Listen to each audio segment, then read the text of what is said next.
Now that's a true outlaw. Faced with a police manhunt, he didn't show a hint of panic.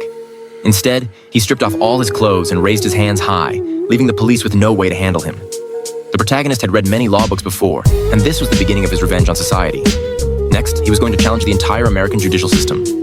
When the police searched the protagonist's home, they found numerous law books, the US Code, and psychology texts. They also saw many years-old newspapers on the wall.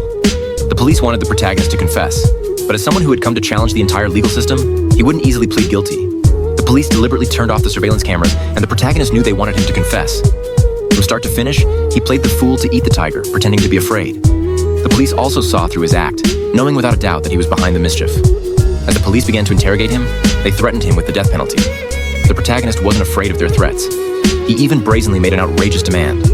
Drop all charges and release him at 6 o'clock. The police couldn't accept this request. There was no way they would release him. Suspecting that the protagonist had accomplices, the police worked